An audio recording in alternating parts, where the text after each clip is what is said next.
नमस्कार दोस्तों, इस वीडियो में हम बात करेंगे सूक्ष्म शरीर के बारे में। हम जानने की कोशिश करेंगे कि सूक्ष्म शरीर क्या है, क्या इसकी कार्य प्रणाली है और किस प्रकार हम अपने बॉडी में अपने सूक्ष्म शरीर का अनुभव कर सकते हैं। इसके अलावा कैसे अपने सूक्ष्म शरीर में एकत्रित हुई नकारात्मक भावनाओं को अंदर से बाहर निकलकर अपनी वर्तमान बीमारियों को और आगे आने वाली बीमारियों को रोक के रख सकते हैं या उनको खत्म कर सकते हैं। और साथ ही हम बात करेंगे कि कैसे हम अपने सूक्ष्म शरीर को विकसित कर सकते हैं और कैसे अपने शरीर में शारीरिक, मानसिक, भावनात्मक और आध्यात्मिक से जुड़े हुए लाभों को प्राप्त कर सकते हैं। सबसे पहले तो हमको ये समझना होगा कि वैसे तो हमारे बहुत से शरीर होते हैं, परंतु मुख्य रूप से 3 प्रकार के शरीर होते हैं, जिसमें सबसे पहला शरीर स्थूल शरीर यानी कि फिजिकल बॉडी, दूसरा सूक्ष्म शरीर यानी कि एक्सटर्नल बॉडी, तीसरा कारण शरीर यानी कि कैजुअल बॉडी।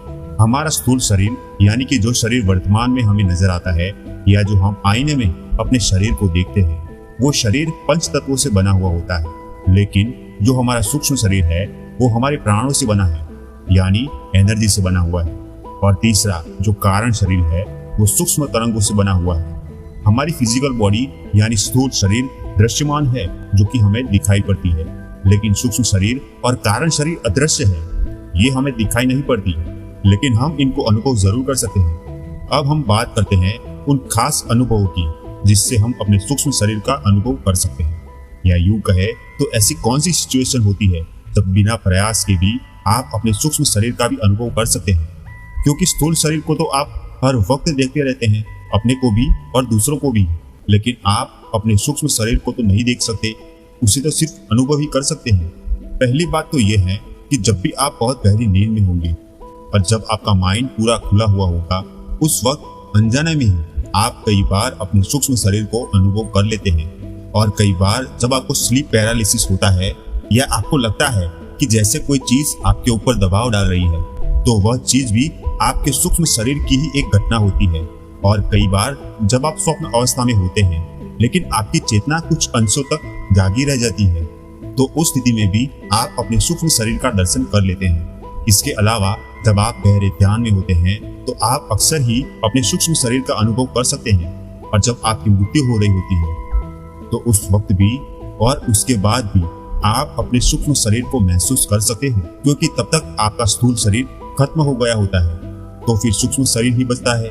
इसलिए मृत्यु के समय और मृत्यु के बाद भी आप अपने सूक्ष्म शरीर का अनुभव कर सकते हैं। इसके अलावा कई बार आपने देखा होगा कि आप अकेले बैठे हैं और अचानक आपको लगता है कि आपके आसपास कोई है, लेकिन कोई होता नहीं है। मानो एक अलग सी फीलिंग आती है कुछ सेकंड के लिए, तो वो आपके सूक्ष्म शरीर की ही एक झलक होती है। फिर अनजाने में ही आप किसी को नोटिस कर लेते हैं, या हो सकता है वो आपका सूक्ष्म शरीर ना हो बल्कि कोई आत्मा हो जो आपके आसपास मंडरा रही हो, जिसको आपने अपनी छठी इंद्रियों से नोटिस कर लिया होता है। कई बार ऐसा होता है कि जैसे आप किसी सड़क पर तेजी से गाड़ी चलाते हुए जा रहे हैं, तभी अचानक सामने से कोई बच्चा या जानवर आ जाता है, तो आप सेकंड के 1000वें हिस्से में भी ब्रेक लगाते हैं और तुरंत गाड़ी रोककर उस बच्चे या जानवर की जान बचा लेते हैं। तो उस समय जो आपके अंदर एनर्जी आती है वो आपके सूक्ष्म शरीर की ही आती है, यानी कि आपका सूक्ष्म शरीर ही उस वक्त आपको संकट से निकालता है। ये तो मैंने सिर्फ एक उदाहरण दिया है, इस प्रकार के कई और उदाहरण होते हैं जिसमें आपका ही सूक्ष्म शरीर आपकी रक्षा करता है। कभी कभी जब आप गहरे ध्यान में जाते हैं तो कई बार आपको आउट ऑफ बॉडी एक्सपीरियंस हो सकता है, यानी आपका सूक्ष्म शरीर आपकी बॉडी से बाहर आ जाता है। क्योंकि हमारा स्थूल शरीर तो गुरुत्वाकर्षण से बंधा हुआ होता है, लेकिन हमारा सूक्ष्म शरीर के ऊपर गुरुत्वाकर्षण का कोई भी प्रभाव नहीं होता है। इसलिए कई बार ध्यान के दौरान आपको ऐसे लगने लगता है कि जैसे आपका सूक्ष्म शरीर आपके फिजिकल बॉडी से बाहर निकलकर हवा में तैरने लग गया है। तो ये एक सूक्ष्म शरीर का अनुभव है। और छोटे मोटे लम्हों में जैसे आपको जब कोई खुशखबरी मिलती है, तब आपका शरीर एकदम से खुशी के मारे फैल जाता है और बहुत खुशी महसूस होती है। यहाँ पर आपका जो शरीर फैलता है वो घटना आपके स्थूल शरीर में नहीं घटती, बल्कि आपके सूक्ष्म शरीर में ही घटती है। इसके ऑपोजिट आपको एकदम से कोई डर की खबर आ गई, कोई खतरे की खबर आ गई, कोई दुख की खबर आ जाए, तो आप एकदम से सिकुड़ जाते हैं। तो ये सिकुड़न आपके सूक्ष्म शरीर में ही होते हैं। अतः इस प्रकार के मिश्रित अनुभव कई बार हमारे जीवन में होते रहते हैं, जिनमें आप अपने सूक्ष्म शरीर का अनुभव कर पाते हैं। अब हम कुछ और पहलुओं की बात करते हैं। हमारा सूक्ष्म शरीर 5 कर्मेंद्रियों, 5 ज्ञानेंद्रियों और 5 प्रकार के प्राणों से तथा मन और बुद्धि से मिलकर बना है। इसलिए जब कोई व्यक्ति मर रहा होता है तो सबसे पहले उसकी 5 कर्मेंद्रियां शून्य हो जाती है। फिर उसके बाद 5 ज्ञानेंद्रियां भी मरने लगती है और फिर कुछ क्षणों के बाद उसके 5 प्राण भी धीरे धीरे शरीर को छोड़ने लग जाते हैं। मतलब जहाँ जहाँ सूक्ष्म शरीर ने आपके स्थूल शरीर पर कब्जा किया हुआ था या जहाँ उसका निवास स्थान था वहां से हटने लगता है। इस प्रकार धीरे धीरे सूक्ष्म शरीर आपके स्थूल शरीर से अपने आप को बाहर खींचने लगता है।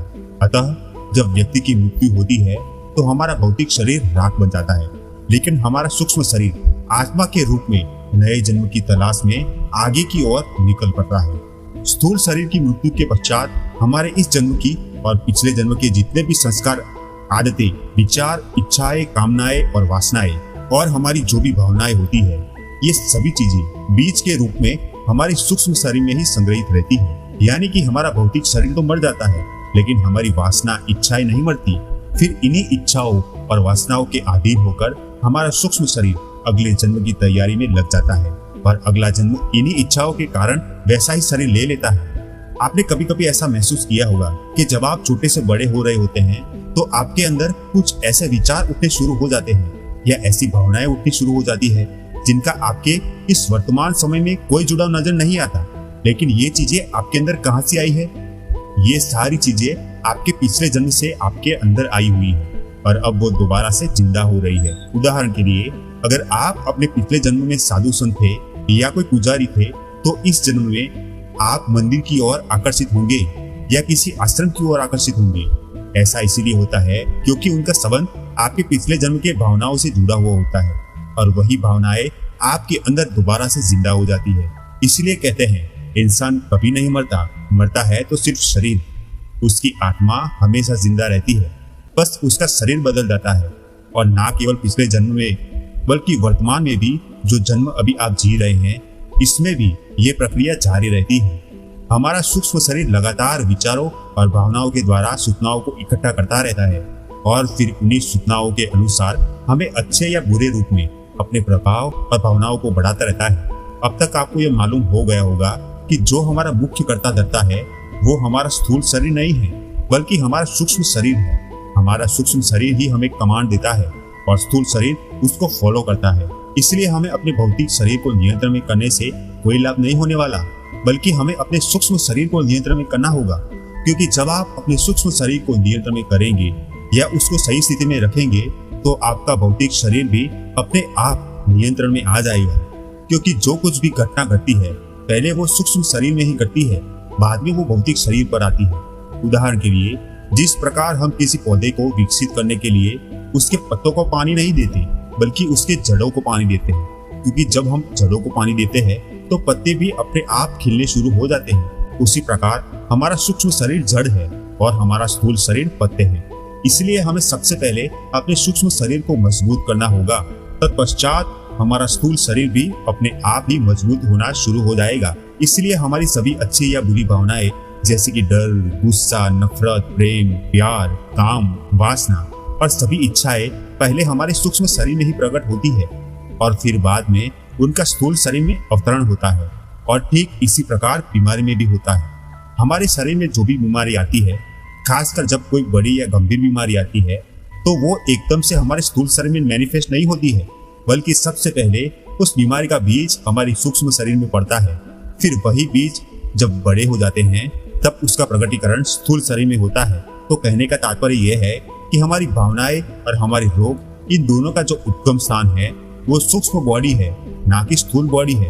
उदाहरण के तौर पर मान लीजिए कि आपको किसी व्यक्ति पर क्रोध आ रहा है और व्यक्ति भी आपके सामने बैठा है, लेकिन अभी आपका गुस्सा आपके अंदर है, बाहर नहीं आया है। तो इसका मतलब आपका गुस्सा सूक्ष्म शरीर में प्रवेश कर चुका है, लेकिन स्थूल शरीर में नहीं आया है और सामने वाले को भी पता नहीं होगा कि आपके अंदर गुस्सा उठना शुरू हो चुका है, क्योंकि आप ऊपर से नॉर्मल बने हुए रहते हैं। लेकिन वही क्रोध जो सूक्ष्म शरीर में पैदा हुआ है, यदि वह गुस्सा स्थूल शरीर पर आकर प्रकट हो जाए तो वो क्रिया बन जाता है। यानी कि हमारे जो भाव है या उनका जो सघन रूप है वो सभी क्रियाएं बन जाती है। इसी प्रकार से हमारे रोग भी जन्म लेते हैं। यानी हमारे अंदर ज्यादातर जो रोग जन्म लेते हैं वो हमारे नकारात्मक भावों के कारण होते हैं। इसीलिए जब आपके नकारात्मक भाव बढ़ते चले जाते हैं तब वो रोग का रूप ले लेते हैं। उदाहरण के लिए मान लीजिए आप बिना मतलब के हमेशा गुस्सा करते रहते हैं, तो वो गुस्सा आपके सूक्ष्म शरीर में इकट्ठा होना शुरू हो जाएगा और इस तरह जब वो गुस्सा आपके सूक्ष्म शरीर में अत्यधिक हो जाएगा तो वो आपके स्थूल शरीर में भी रोग के रूप में प्रकट होना शुरू हो जाएगा। मतलब आप जो भी नकारात्मक भाव करेंगे वो आपके रोग में कन्वर्ट होने शुरू हो जाएंगे। लेकिन आप इन क्रियाओं को शुरुआत में ही रोक सकते हैं, अर्थात जब आपको गुस्सा आना शुरू हो जाए तो आप अपने गुस्से को अपने इंटेलिजेंस से शुरू होने में ही दबा सकते हैं। लेकिन हम उस गुस्से को दबा नहीं पाते और रिएक्ट कर देते हैं। तत्पश्चात हम लड़ने लग जाते हैं और चीजें बद से बदतर हो जाती। लेकिन अगर आप जागरूक रहेंगे तो आप उस गुस्से की चैन को भी वहीं पर रोक सकते हैं। इसी प्रकार आप अपने अंदर बीमारियों को भी रोक सकते हैं। अब हम बात करते हैं कि इसे कैसे रोकें। तो इसे रोकने के लिए रोज गहरे ध्यान में बैठना पड़ेगा, क्योंकि जब भी आप अपने गहरे ध्यान में बैठेंगे तब आप अपने सूक्ष्म शरीर में प्रवेश कर जाएंगे। तत्पश्चात आपके अंदर एक ऐसी ऊर्जा उत्पन्न होगी जो आपके पूरे सूक्ष्म शरीर में फैल जाएगी और फिर वही ऊर्जा आपकी बीमारी के बीज को ही जड़ से खत्म कर देगी, जिससे आपकी बीमारी भौतिक शरीर पर तब तक आ ही नहीं पाएगी। इसलिए यदि आप अपना सूक्ष्म शरीर शुद्ध कर लेते हैं तो आपका स्थूल शरीर भी स्वस्थ और स्ट्रॉन्ग होना शुरू हो जाएगा, जिससे आप हमेशा आनंदित रहेंगे, हमेशा सुखी रहेंगे। आपके चेहरे पर हमेशा तेज बना रहेगा, आपका आवाज स्ट्रॉन्ग बनने लगेगा और आपको जीवन में हर चीज की प्राप्ति होगी। इस तरह जिस व्यक्ति का सूक्ष्म शरीर स्ट्रॉन्ग होगा उसे जीवन में किसी प्रकार की कोई भी कमी नहीं होगी।